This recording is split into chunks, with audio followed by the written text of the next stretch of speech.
I just took a look at my bills and my bank account, and I need to make $1,000 this week. It's been 110 degrees outside for the past few days. For my European and Canadian followers, that's 43 degrees centigrade. That means a really high electricity bill. On top of that, I recently, while delivering groceries, stepped on a fire ant nest and I got bit once, which was enough. I have now got an ulcerating leg wound. Now, don't look up what that looks like. Mine isn't that gross anyway. It's only about the size of a nail head and a little bit deep, but it's pretty sore and I've stayed off of it. But now I'm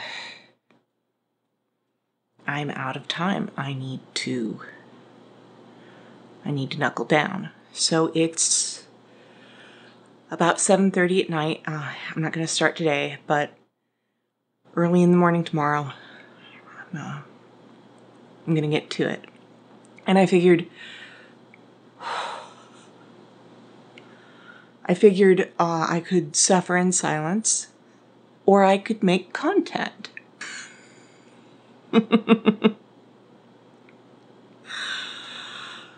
Fuck.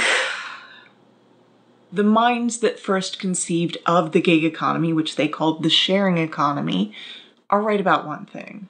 The day job has become an increasingly raw deal. Pay hasn't kept up with productivity or inflation. If a workplace is very conscientious, makes sure everybody goes home on time, everybody gets their vacation, chances are there are workers spending some time idle during their day. Workplaces try to get around this with just straight up understaffing, which is also inefficient because the work does not get done on time.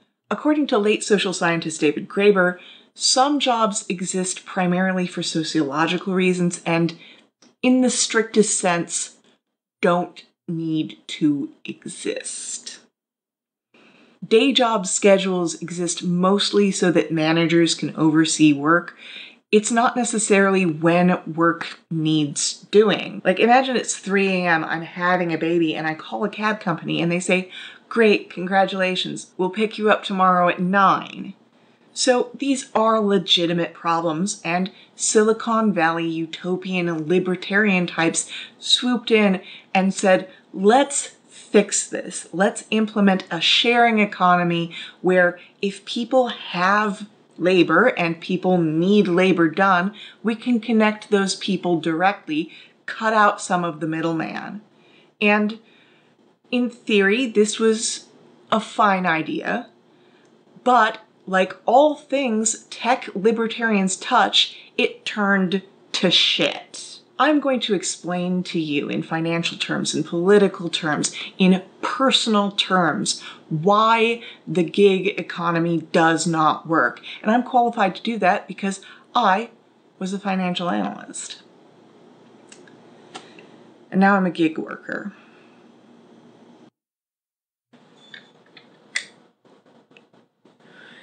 It is 4:45 in the morning, and I'm getting ready for work. Pretty soon I'm going to fire up the app and see what's out there. So I've arrived here at the grocery. I am wearing a mask, and it's because I don't have health insurance right now, and I just literally can't afford to get COVID. I suppose everybody should still be wearing masks. About 6 months before the pandemic hit, I'd been sleeping incredibly poorly. I hadn't really dealt with my mom's death. I hadn't really dealt with any of it, honestly. And I started finding I didn't know where I'd parked. And if I found my car, I didn't know where I was when I drove, even if it was a familiar neighborhood. I stopped eating. I stopped sleeping. I stayed up for 4 days at one point.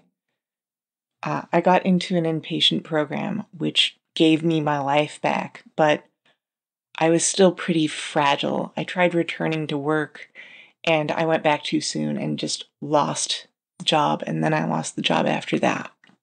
So I went from somebody who was really pretty good at my work to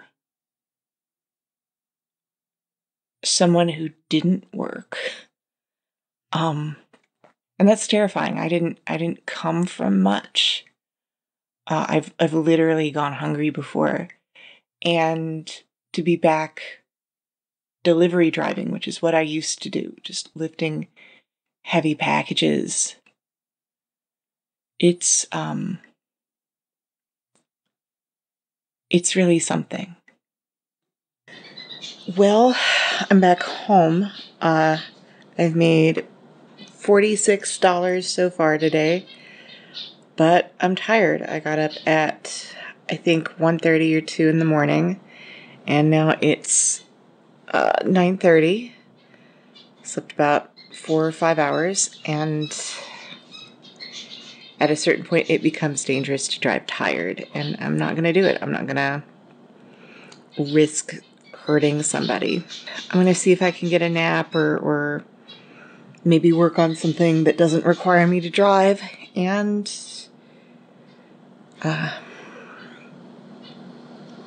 hopefully this is not all I make today. So I went to bed around 1 in the afternoon, and I'm back up at 9:30 at night, which is not ideal, but that's sort of how my insomnia is. But what I'm going to do is I'm going to work for a couple of hours on a rewrite of something I'm doing for like freelance writing, and then I'm going to go back to bed. How do you freelance? Well, it doesn't pay what it did 15 years ago, I hear, or even 30 years ago. 30 years ago, you could make a fabulous living as a freelance writer. Now, not so much. But as compared to fiction, where, you know, the market is way too tight and the pay is nothing, if you can string a few sentences together, if you can look for the non-obvious angle, it's not too difficult to pitch and sell a piece of nonfiction. I'm going to be making $150 for 1,200 words, which is not bad. But I have, an hour or two of edits. Right now, the challenge is making new relationships with new venues. If you told me 15 years ago that my favorite part of being a writer would be networking, I would have thought you were crazy. Like, what's better than writing? The answer is writers. To the extent I've been able to make this into a part-time job, I feel very fortunate. Say you bought a car, brand new. Lucky you. Say it cost $25,000. Well, after a year of driving it, you can expect that car's value to about half. It doesn't even really matter how well maintained the car is. Its loss of value is a function of time passed and the amount of miles you've put on the car. In accounting terms, that loss of value is treated as an expense, and it's called depreciation. Say you're a businessman. Let's say you own a cab company, which must be how you afforded that fancy car.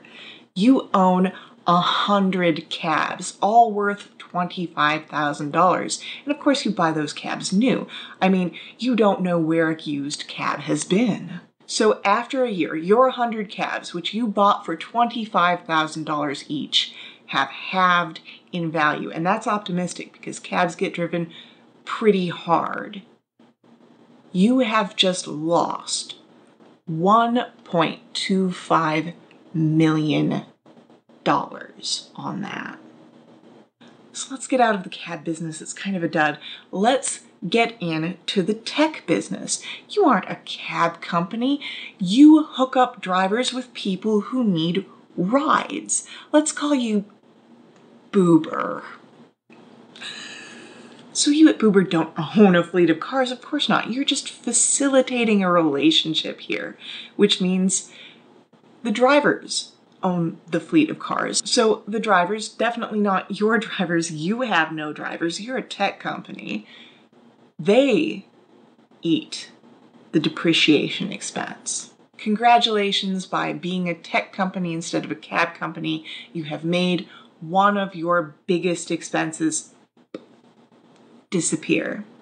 Beginner gig workers are not trained accountants. They're not able to eyeball a proposed trip and say, the rate of pay they're offering me is not inclusive of depreciation expenses, and therefore this is not worth it to me to take this job. By the way, American tax code has a standardized depreciation and gas expense per mile that you can take away from your income. Because that is a standardized expense, and because these apps absolutely track how many miles you drive, there's no reason why they can't tell you how much you're actually making per batch.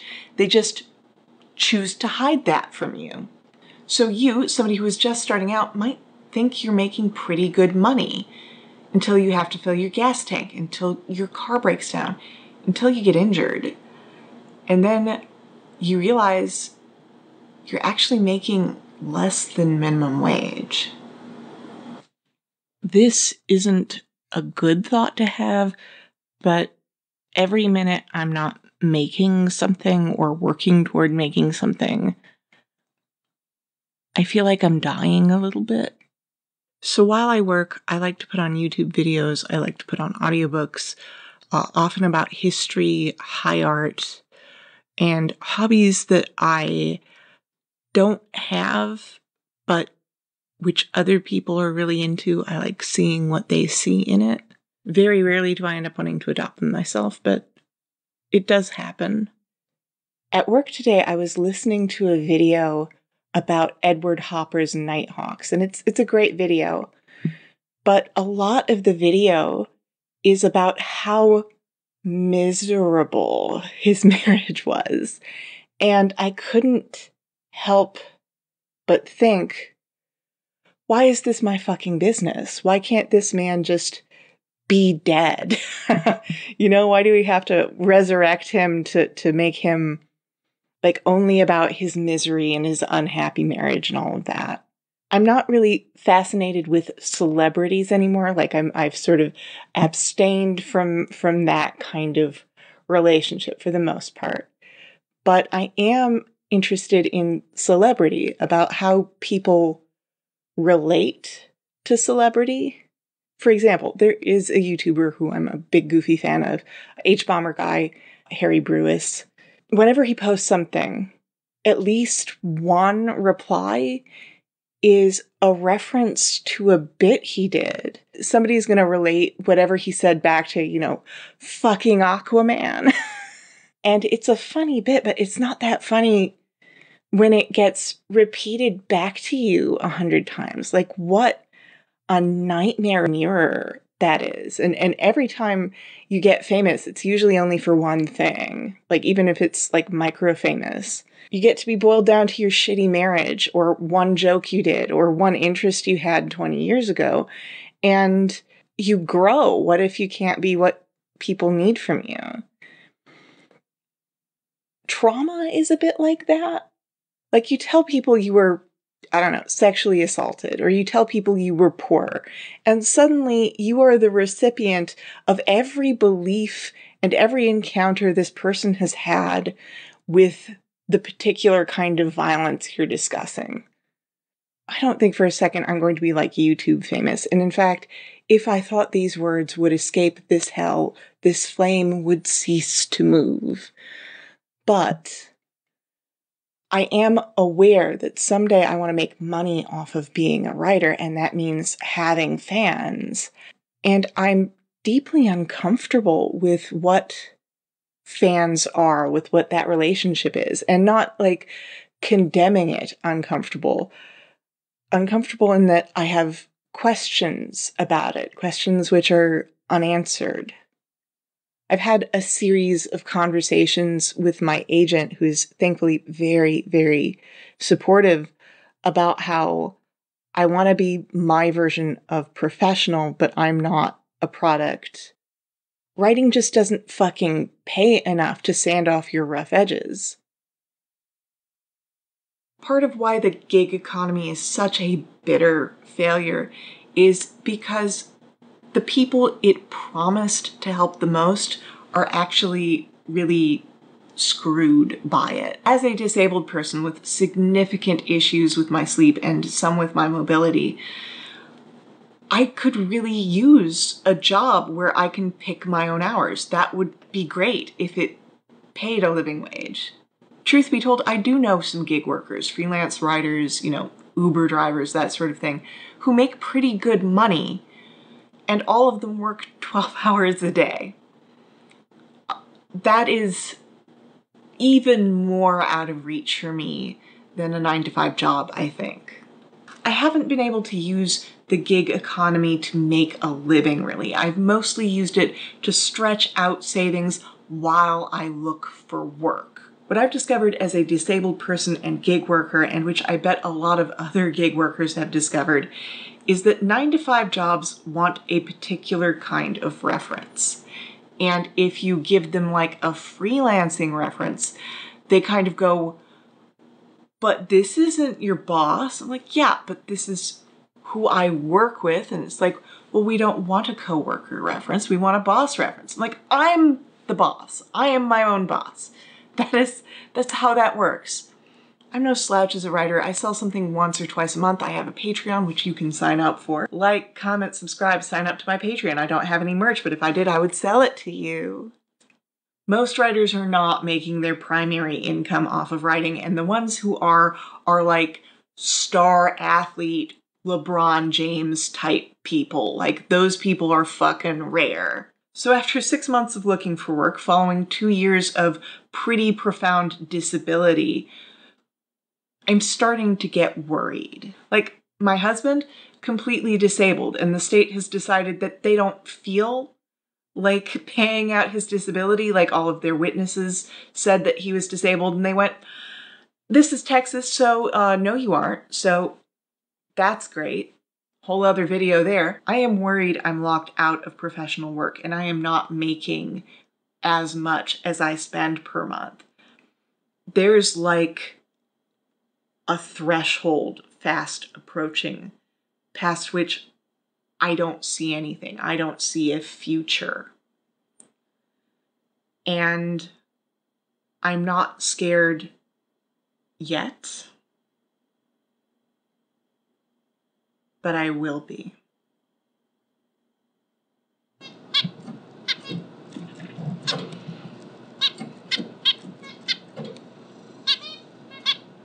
Well, I have injured my leg.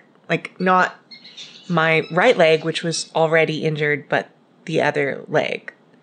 So I think the rest of the day is going to be like reading, resting up, getting some groceries. In fact, yeah, let's go get some groceries. Well, I got groceries for the week, but it was definitely still too expensive. I call it whole paycheck for a reason. My grandma lived through the Great Depression, and the way in which it kind of changed her was that she was really completely unwilling to go without anything. Like, she was deep, deep, deep in debt when she died, but, she lived in pearls and Chanel, and that's the way she wanted to live. I am almost like allergic to debt. I avoid it like the plague. Like, I associate it with deep, deep, deep poverty myself, which I've also lived through. I try not to speak about my life before a certain age because it's kind of a bummer and people aren't really prepared for it. Like, one thing that they don't tell you is that PTSD is something that you can get by knowing somebody who's been through trauma. PTSD is in some ways a disease of knowing too much. In my case, one of the things I know is what it's like to starve. And I mean literally starve. At one point, I was living in poverty. I have been homeless, and I was 87 pounds. While I don't do, pearls and Chanel, I definitely do, $20 of wine when that's a little bit steep. I have trouble saying no to myself. Like it's not compulsive, but it's definitely, I don't want to go without ever again.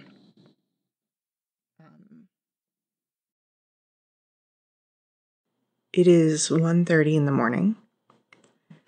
I learned a long time ago that if I can't sleep like this, I need to get out of bed and get up and do something for a couple of hours and then go back to bed.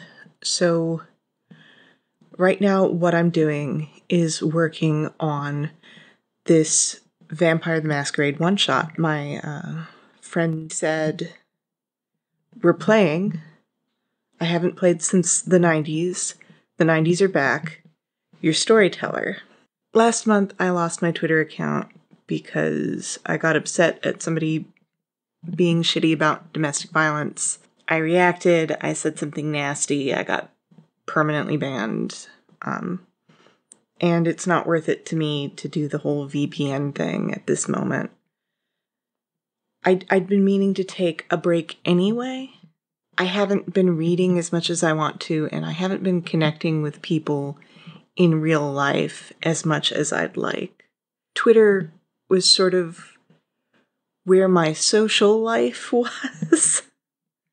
And it was there because I was really good at like approaching people on there and saying, "Hi, I'm MK. Do you want to be best friends?" Because I genuinely want to be everybody's best friend.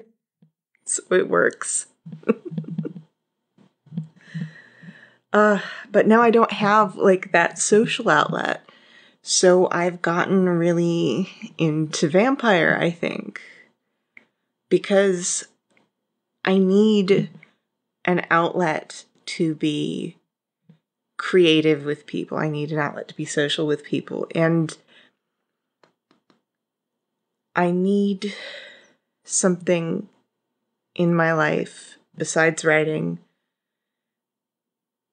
that isn't delivering groceries. That can't be all I do with my life. So I won't let it be.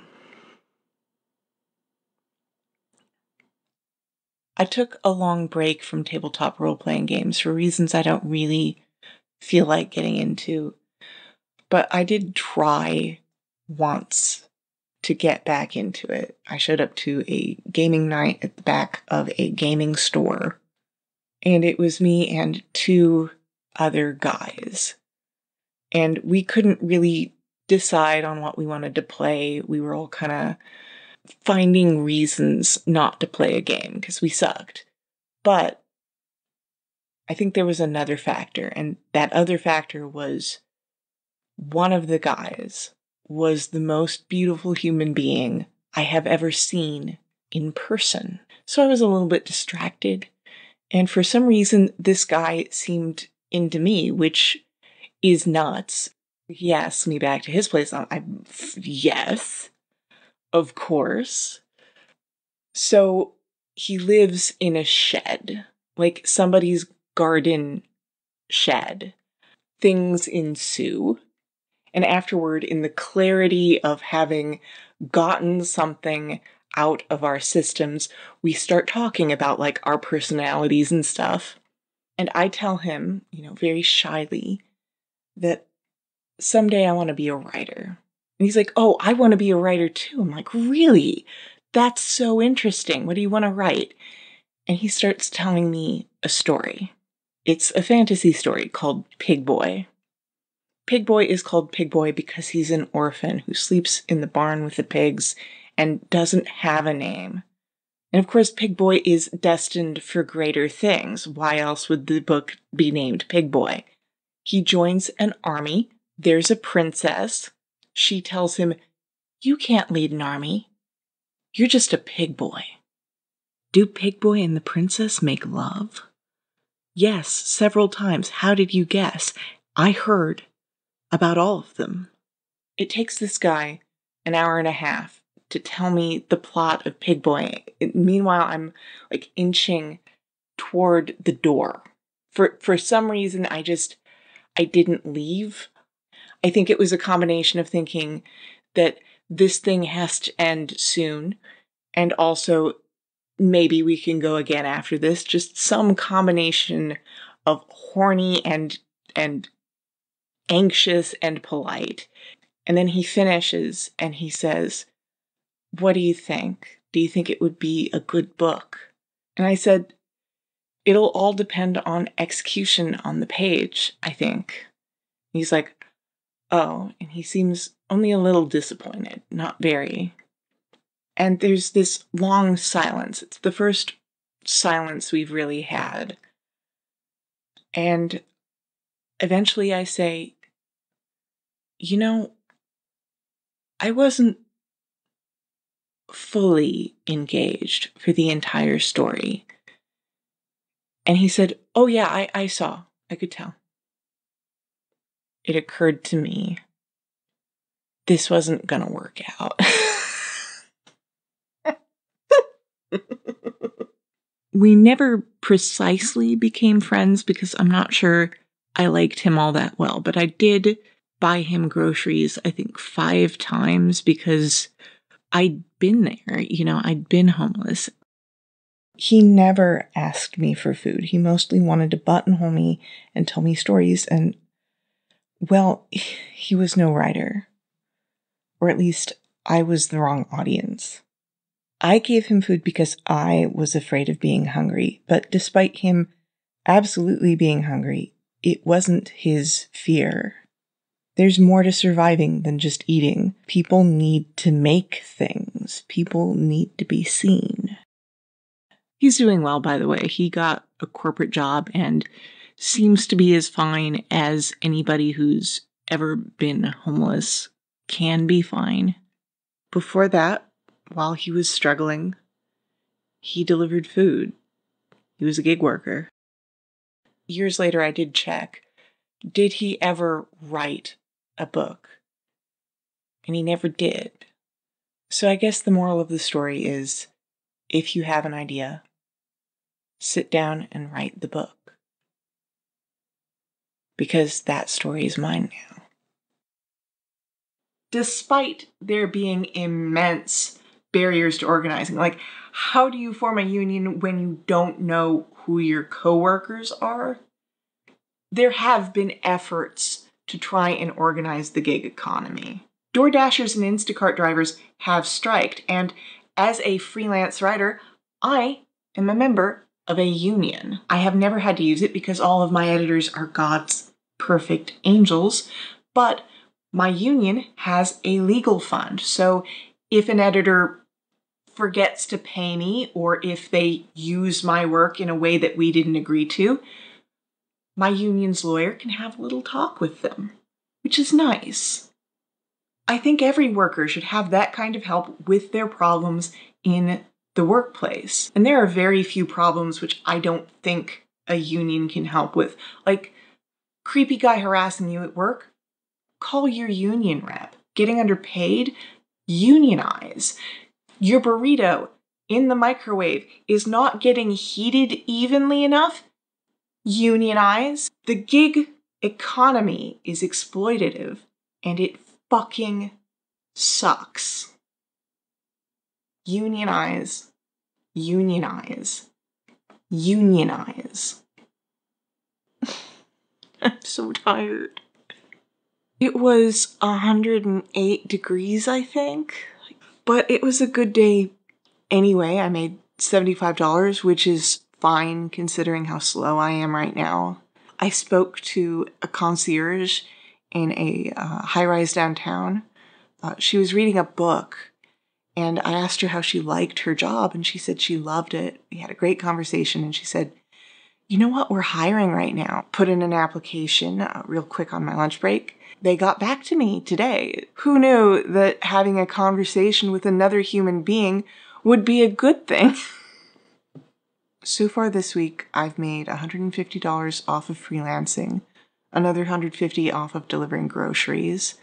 Tomorrow, I'm going to sit down and write my Patreon essays and count that as making $200 off of my Patreon.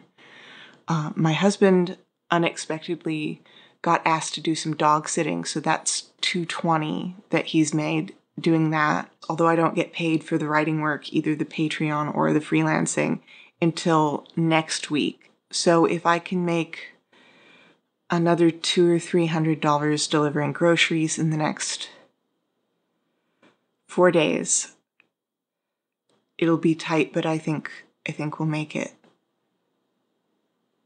And then I have to do it again. So I got up quite a bit later than I intended, which, as an insomniac, I'll take it, but it does make delivering groceries a little bit difficult, especially in this heat. So I thought I'd take the day to follow up on some freelance work I've been doing, get some edits done, apply to a few jobs, that kind of thing. Plus, the weekend is coming up. It should be really busy delivering groceries. None of this is rest. It's just work that doesn't pay. As we go marching, unnumbered women dead, go crying through our singing, their ancient call for bread. Our lives shall not be sweated from birth until life closes. Hearts starve, as well as bodies. Bread and roses. Bread and roses.